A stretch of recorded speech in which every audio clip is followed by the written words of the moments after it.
Dominus vobiscum, sequentia sancti Evangelii secundum Matteum.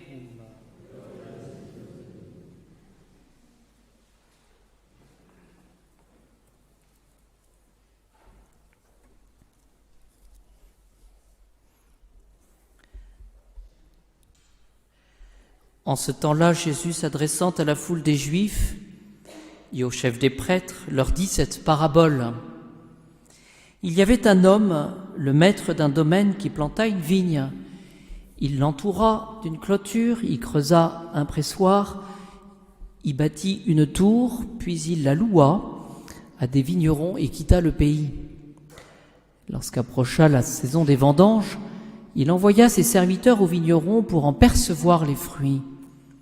Mais les vignerons saisirent les serviteurs, battirent ceux-ci, tuèrent celui-là, en lapidèrent un autre. Il envoya encore d'autres serviteurs, plus nombreux que les premiers, et ils les traitèrent pareillement. Finalement, il envoya son fils, en se disant « Ils respecteront mon fils ». Mais les vignerons, quand ils virent le fils, se dirent entre eux « C'est l'héritier, venez, tuons-le, et emparons-nous de son héritage ». Ils le saisirent, le jetèrent hors de la vigne et le tuèrent. Quand viendra le maître de la vigne, que fera-t-il à ces vignerons ? Ils répondirent à Jésus, « Il fera périr misérablement ces misérables, et il louera la vigne à d'autres vignerons qui lui en livreront les fruits à la saison. » Jésus leur dit, « N'avez-vous pas jamais lu dans les Écritures, la pierre qu'avaient rejetée les bâtisseurs est devenue la pierre d'angle. Voilà l'œuvre du Seigneur, elle est admirable à nos yeux. C'est pourquoi je vous le dis, le royaume des cieux vous sera enlevé, et il sera donné à une nation qui en produira les fruits. Et celui qui tombera sur cette pierre, il s'y brisera, et celui sur qui elle tombera, elle l'écrasera. » En entendant les paroles de Jésus, les chefs des prêtres et les pharisiens comprirent qu'il parlait d'eux. Mais tout en cherchant à l'arrêter, ils eurent peur des foules, car elles le tenaient pour un prophète.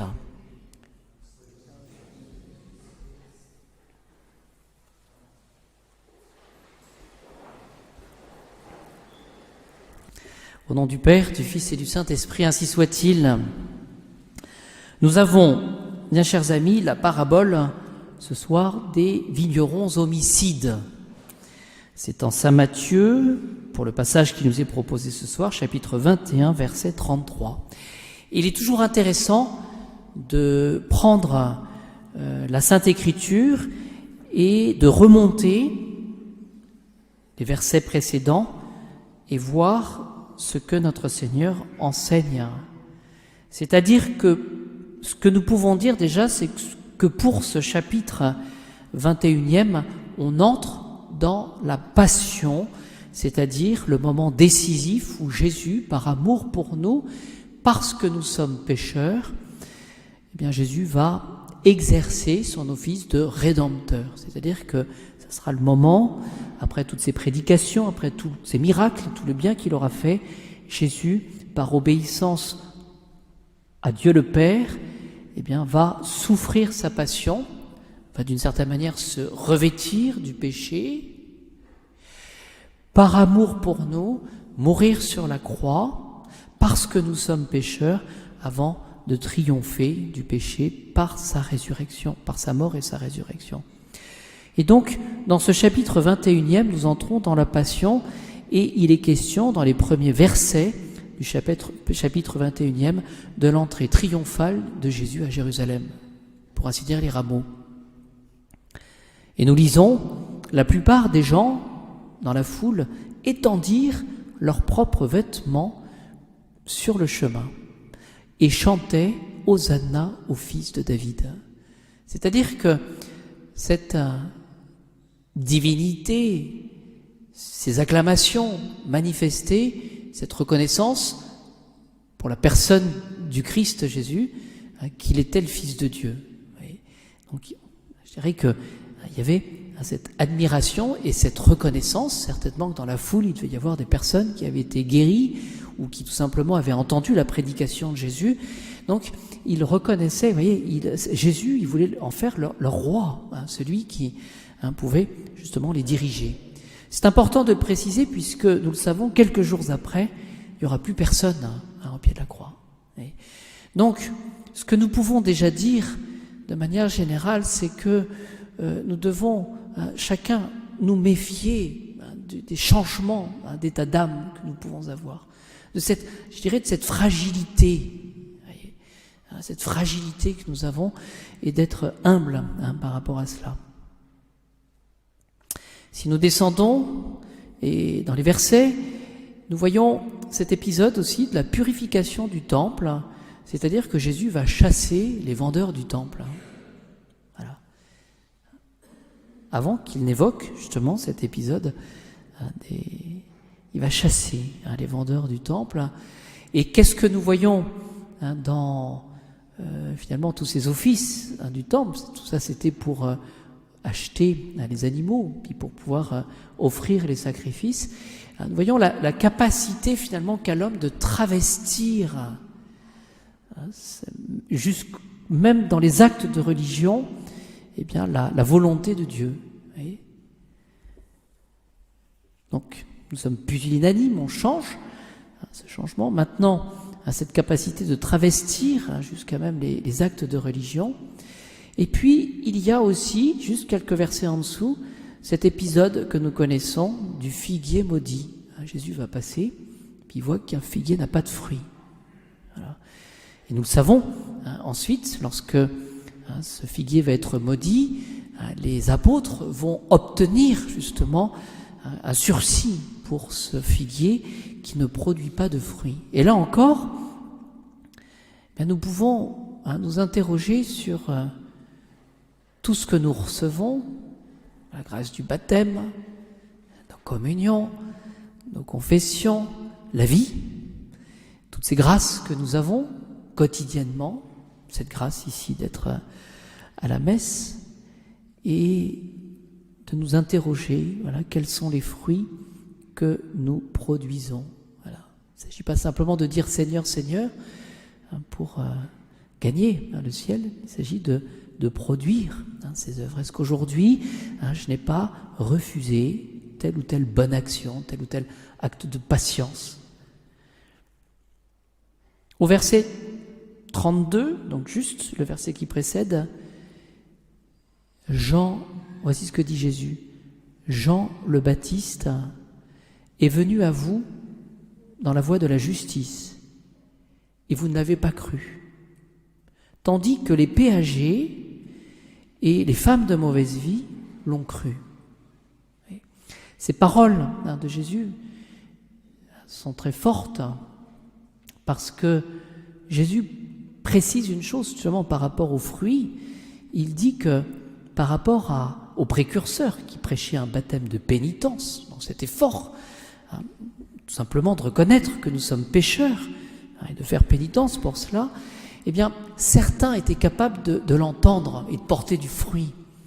Et Jésus précise justement aux pharisiens qui sont là, quels sont ceux qui sont capables de porter du fruit. Eh bien, ce sont ceux, finalement, qui sont, dont on n'imaginerait pas qu'ils puissent entendre cette parole. Et ce sont ces péagers, c'est-à-dire ces collecteurs d'impôts. Et puis les femmes de mauvaise vie, on pense à la femme adultère. Vous voyez, ceux qui sont capables de reconnaître cette action du Christ et qui sont capables de changer, finalement, ce sont les pécheurs. Alors où sont-ils? Ceux qui, justement, vivent de la loi, professent la loi, dirigent le peuple, ils sont là devant Jésus. Vous voyez, ces pharisiens, ces scribes. Alors Jésus va leur reprocher aux membres du Sanhédrin, tout d'abord, leur impénitence. Celui qui rechigne justement à faire pénitence, et nous le savons, c'est difficile de faire pénitence, c'est celui qui peut-être, au plus profond de lui-même, n'a plus cette capacité, il est aveuglé, il n'a plus cette capacité de reconnaître qu'il est pécheur. Et ce que le Seigneur nous demande ce soir, c'est peut-être je disais tout à l'heure, de faire cet examen de conscience. et non pas de manière mercantile, mais tout simplement en comptant. C'est pas ça. Et ce que le Seigneur demande, c'est qu'on ait cette disposition d'âme, c'est un terme un peu vieilliste là, de componction, c'est-à-dire de douleur finalement habituelle parce que nous sommes pécheurs.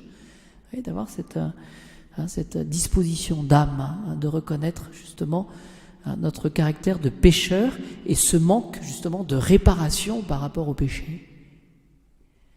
Et ce manque de réparation. Que fait Jésus aussi? Il leur fait sentir aux membres du Sanhédrin leur culpabilité.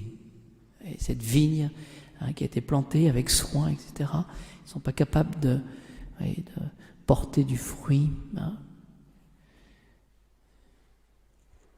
Et Jésus, après avoir fait reconnaître cette impénitence et cette culpabilité, qu'est-ce qu'il va faire? Il va les amener à prononcer leur propre jugement. Voyez, c'est-à-dire Jésus va les aider justement à faire ce travail de reconnaissance, de culpabilité et puis de pénitence.